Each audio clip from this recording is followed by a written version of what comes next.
মঞ্চত ঈশ্বৰ পুত্ৰ দৰ্শকৰ শাৰীত গৰিমা ঈশ্বৰ পুত্ৰক চাই উচুপি উঠিল গৰিমা ৩৯তম নাট্যবৰ্ষত হেঙুল থিয়েটাৰৰ এক বৰ্ণাঢ্য প্ৰযোজনা ঈশ্বৰ পুত্ৰ যুৱ প্ৰজন্মৰ প্ৰতিভাৱান নাট্যকাৰ ৰাজদীপৰ দ্বাৰা ৰচিত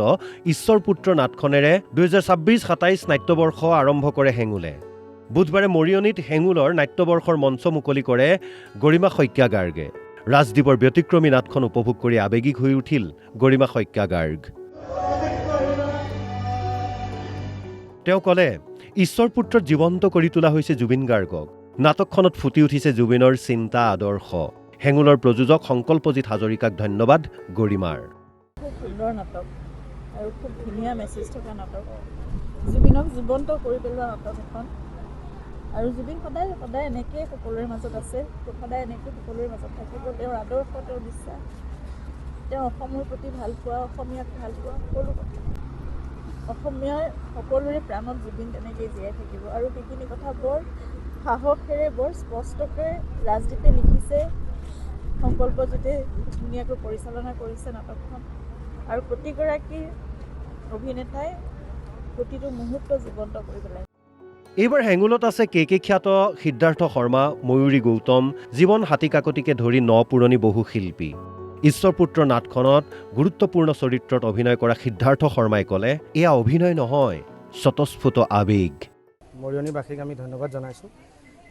হেঙুলো যিহেতু মৰিয়নিৰে আৰু আপোনালোকৰ ইমান মৰম হেঙুলৰ প্ৰতি আৰু শ্ৰদ্ধাৰ জুবিনদাৰ প্ৰতিটো সকলোৰে সেই আৱেগটো সেই শ্ৰদ্ধা বা মৰমখিনি আছেই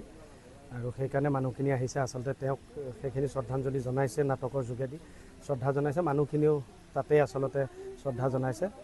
ধন্যবাদ সকলোকে বাকী আজিৰ পৰা যিহেতু যাত্ৰাটো আৰম্ভ আমি কৰি যাম আৰু নাট্য নিশাবোৰ আৰু সঁচা কথা এটাই আচলতে ইয়াতে ক'ৰবাত যদি আৱেগিক হৈছোঁ সেইবোৰ আৱেগ অভিনয় হ'বই নোৱাৰে মানে সঁচা আৱেগিক প্ৰশান্ত হাজৰিকা আৰু ইলা কাকতিৰ স্মৃতি বিজড়িত হেঙুল থিয়েটাৰৰ প্ৰতিখন নাটককে দৰ্শকে আদৰি ল'ব বুলি আশাবাদী প্ৰয়াত শিল্পী দম্পতীৰ সুযোগ্য পুত্ৰ তথা হেঙুলৰ প্ৰযোজক সংকল্পজিৎ হাজৰিকা বৌ আহিলে বৌ আজি উদ্বোধন কৰিলে নাটকখন আৰু আমি খুবেই সুখী আৰু ভয়ো লাগিছিলে বহুত নাটকখনক লৈ যিহেতু জুবিনদাৰ সোঁৱৰণত কৰা নাটকখন আৰু জুবিনদাৰ লগত ইমান অলপ আৱেগিকো হৈ আছোঁ আমি গোটেইখিনি জুবিনদাৰ লগত ইমান দিন জড়িত আছিলোঁ মানে হেঙুলৰ মাধ্যমেদি আজি গৈ জুবিনদাক এই মানে যোনটো শ্ৰদ্ধাঞ্জলি অনুষ্ঠান কৰিলোঁ আৰম্ভণিতে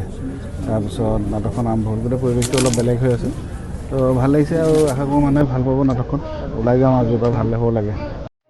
মৰিয়নিৰ পৰা দীপক দত্তৰ ৰিপৰ্ট অসম লাইভ 24